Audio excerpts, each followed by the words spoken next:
நெஞ்சத்தை கில்லாத சீரியல்ல இன்னைக்கு என்ன நடக்க போகுதுன்னு பார்க்கலாம். வாங்க வீடியோக்குள்ள போலாம். என்ன மாப்பு, நான் வந்தது கூட தெரியாம அப்படி என்ன யோசிக்கிறீன்னு கேக்குறாங்க. இவ்வளவு நாளா அந்த கௌதம் நம்ம என்ன சொன்னாலும் கேட்டுட்டு இருந்தா. இப்ப இந்த மதுமிதா வந்ததுக்கு அப்புறமா அவன் நம்ம பேச்ச கேட்கறதே இல்லையா. அவ சொன்னா சரின்னு இருக்கிறான். இந்த மதுமிதாவுக்கு கெட்ட பேர் வச்சுட்டா நிச்சயமா அவளுக்கு சப்போர்ட் பண்ண மாட்டா. அதுக்கப்புறம் அந்த மதுமிதாவை வீட்டை விட்டு வெளியே அனுப்பிச்சிருவான். அதுக்கப்புறம் நம்ம ராஜ்யம் தான், நம்ம ஆட்சி தான் நான் நினைச்சிட்டு இருந்தேன்.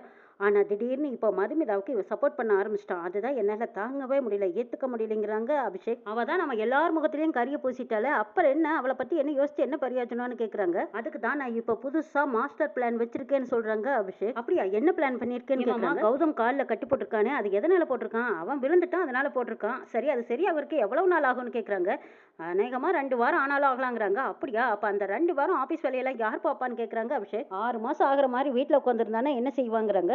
6 மாசம் இருந்தா உடனே வீட்டுல உட்காந்து வேலை பார்ப்பாங்கிறாங்க. சரி, அதுக்கு மேல 1 வருஷம் ஆனா அப்புறம் என்ன, பிசினஸ் எல்லாம் டல் ஆயிடும். மொத்தமா எந்திரிக்க முடியாம பண்ணிட்டா என்ன பண்ணலாங்கிறாங்க. மொத்தமா எந்திரிக்க முடியலன்னா வேற ஆளை போட்டு தான் அவன் பிசினஸ் பண்ணுவானா. மாப்பிள்ள, அப்படின்னா மொத்தமா உட்கார வச்சலான்னு நீ பிளான் பண்ணிட்டியா? சூப்பர்டா மாப்பிள்ளங்கிறாங்க. ஆமா, அவனை நிரந்தரமா உட்கார வச்சுட்டோம்னா அந்த இடத்துக்கு நான் வந்துடலாம்ல, அதுதான் என்னோட பிளானுங்கிறாங்க அபிஷேக். சூப்பர்டா மாப்பிள்ள, உன்னோட ஐடியாவே ஐடியா தான், நல்லா இருக்கு இந்த ஐடியாங்கிறாங்க. முடங்கிட்டான்னா நான் எந்திரிச்சிருவேன். இத்தனை நாளா அவன் முடக்கணும்னு நான் நினைச்சதில்ல. ஆனா இப்ப மதுமிதா வந்ததுக்கு அப்புறமா அவனை முடக்கியே ஆகணும்னு நான் ஒரு முடிவுக்கு வந்துட்டேன். அவனை முடக்கினா மட்டும்தான் நான் எழுந்திரிச்சு என்னோட வேலையை பார்க்க முடியும். கௌதம் மொத்தமா முடங்கிட்டான்னா அதுக்கப்புறம் அந்த மதுமிதாவும் மொத்தமா மனசளவுல முடங்கி போயிடுவா. அதுக்கப்புறம் அவங்க தலை நிமிரவே முடியாது. எல்லாம் நான் தான், மொத்த சாம்ராஜ்யமும் என் கைக்குள்ளேன்னு கனவு கண்டுட்டு இருக்காங்க. மதுமிதா நல்லா அசந்து தூங்குறாங்க. கௌதம் எழுந்திரிச்சு பார்த்துட்டு நமக்காக எவ்வளவு வேலைகள் செய்யறான், ஆனா இவளுக்காக நமக்கு எதுவுமே செய்யலையே, ஏதாவது செய்யணும் அப்படின்னு யோசிச்சு பார்த்துட்டு வெளியில வந்து ஜீவாவுக்கு ஃபோன் பண்றாங்க. மாமா, நான் உங்களை பார்க்க வரலான்னு நினைச்சேன், அக்கா தான் வேண்டான்னு சொல்லிட்டாங்க. நான் இப்போ ஆபீஸ்ல தான் மாமா இருக்கேன், என்ன விஷயம்னு கேக்குறாங்க ஜீவா.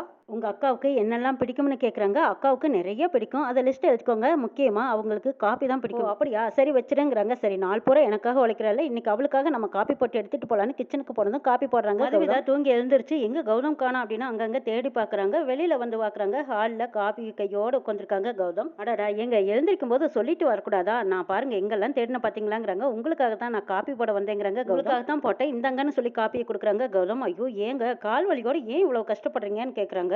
அதனால என்ன, இதெல்லாம் எனக்கு ஒரு கஷ்டமாவே தெரியலைங்கிறாங்க. அப்பாடா, என்னமா நடிப்பு. சரி, நடிப்பை கன்டினியூ பண்ணிக்கிட்டே இருக்கீங்க, நானும் தெரியாத மாதிரி நடிக்கிறேன் அப்படின்னு மதுமிதாவும் அந்த காப்பியை வாங்கி ரசித்து குடிக்கிறாங்க. இந்த காப்பி தான் எனக்கு ரொம்ப ஸ்பெஷலுங்கிறாங்க. எனக்கும் தெரியுமே, உங்க அப்பா தான் முத இந்த காப்பியை போட்டு உங்களை எழுப்புவாங்களாமே, காப்பி சாப்பிட்டா தான் அந்த நாளே நல்லா இருக்கும்னு சொல்வீங்களாமே, எனக்கு தெரியுங்கிறாங்க கௌதம். எனக்கு இந்த காப்பி பிடிக்கும்னு உங்களுக்கு யார் சொன்னான்னு கேக்குறாங்க மதுமிதா. உங்க தம்பி தான் சொன்னாங்கன்னு கேட்டு தெரிஞ்சுக்கிட்டேங்கிறாங்க கௌதம். தேங்க்ஸ் சொல்றாங்க. என்ன தேங்க்ஸ் மட்டும் தானாங்கிறாங்க. மதுமிதாவும் கௌதமும் ஒருத்தருக்கு ஒருத்தர் பார்த்துக்கிறாங்க. ஆமா, நீங்க காப்பி குடிச்சிட்டீங்களான்னு மது கேக்குறாங்க. ஓ, நான் அப்பவே குடிச்சிட்டேன். பிரஸ் பண்ணிட்டு குடிச்சிங்களான்னு கேக்குறாங்க. ஓ, நானும் எழுந்திரிச்சதும் பிரஸ் பண்ணிட்டேங்கிறாங்க கௌதம். எப்படிங்க நீங்க வீல் சேர்ல உட்காந்துட்டு போய் பிரஸ் பண்ணீங்கன்னு கேக்குறாங்க. நான் வீல் சேர்ல போய் ஒரு ஸ்டிக் எடுத்து அதுல இருந்து எடுத்து நான் பிரஸ் பண்ணிட்டு வந்துட்டேன், அவ்வளவுதான், சிம்பிள் அப்படிங்கிறாங்க கௌதம். ஏங்க நீங்க இவ்வளவு கஷ்டப்படுறீங்க, என்ன எழுப்பி இருக்கலாமலங்கிறாங்க. அதான் நான் சொன்னேனே, நீங்க அசந்து தூங்குனீங்க, உங்களே டிஸ்டர்ப் பண்ணணும், அதனால என்னோட வேலைகளை நானே பாத்துக்கிட்டேங்கிறாங்க கௌதம். ஓஹோ, அப்படி வரீங்களா, இன்னும் எத்தனை நாளைக்கு இந்த கால்வழி டிராமாவை கன்டினியூ பண்றீங்கன்னு நானும் பாக்குறேன் அப்படின்னு மனசுக்குள்ள நினைச்சுக்கிட்ட மது.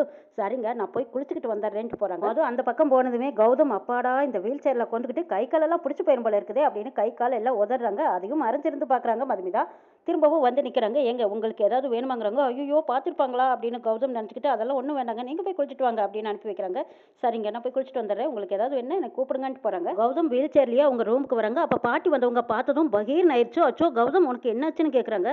பாட்டி அதெல்லாம் ஒன்றும் இல்லை, சின்ன காய்ந்தாங்கிறாங்க. அப்போ மதுமிதாவும் ஓடி வராங்க. பாட்டி நீங்கள் பதட்டப்படுறவளுக்கெல்லாம் ஒன்றும் இல்லை பாட்டி, பாத்ரூமில் வலிக்கு விழுந்துட்டாங்க, லேசாக காய்ந்தா, வேலை எந்த பிரச்சனையும் இல்லைங்கிறாங்க. மது, மது நீ இருக்கிறேங்கிற தைரியத்தில் தான் நான் இருக்கேம்மா, நல்லா பார்த்துக்கோமா அவனை. கௌதம் உட்காந்துருக்கும் போது கொசு கடிக்குது. அப்போ கொஸ்மெட் எடுக்கலாமான்னு பார்க்குறாங்க. அந்த பக்கம் பாட்டி இருக்காங்க, அந்த பக்கமாக மது இருக்காங்க. இவங்க 2 பேரும் பார்க்காத நேரம் பார்த்து அந்த மேட் எடுக்கணுமே அப்படின்ட்டு கௌதம் அங்கங்கே பார்த்துட்டு டக்குன்னு எழுந்திரிச்சு போய் கொஸ்மெட் எடுத்துட்டு வந்து கொசு அடிச்சுட்டு மறுபடியும் உட்காந்துக்கிறாங்க. பாட்டிக்கு சைடாக தெரிஞ்சிருக்கும் போல இருக்கு. திரும்பி பார்க்குறாங்க. கௌதம், நீ இப்போ எழுந்திருச்சியான்னு கேட்குறாங்க. நான் எங்க பாட்டி, காலில் அடிபட்டு உட்காந்துருக்கேன், நான் எப்படி எழுந்திருப்பேங்கிறாங்க.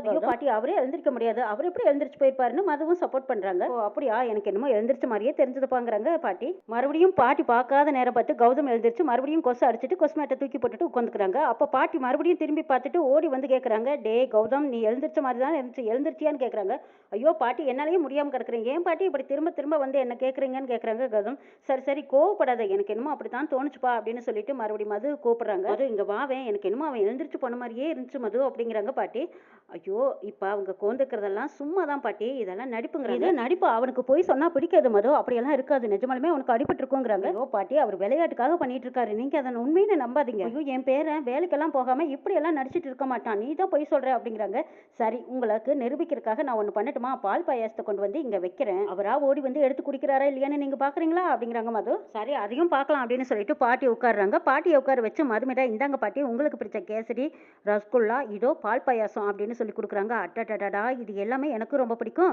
கௌதமுக்கு ரொம்ப ரொம்ப பாவம் அவன் இன்னைக்குன்னு பார்த்து சாப்பிட முடியாம உட்காந்துருக்கானேன்னு பார்க்குறாங்க பாட்டி. பார்க்கலாம் எவ்வளவு நேரம் தான் கண்ட்ரோல் பண்ணி உட்காந்துருப்பாருன்னு நானும் பார்க்குறேன்னு மதுமிதா பார்த்துட்டு இருக்காங்க. அந்த பக்கமா கௌதம் அச்சச்சோ இன்னைக்குன்னு பார்த்து எல்லாம் நமக்கு பிடிச்ச மாதிரியே செஞ்சு வச்சிருக்காளே.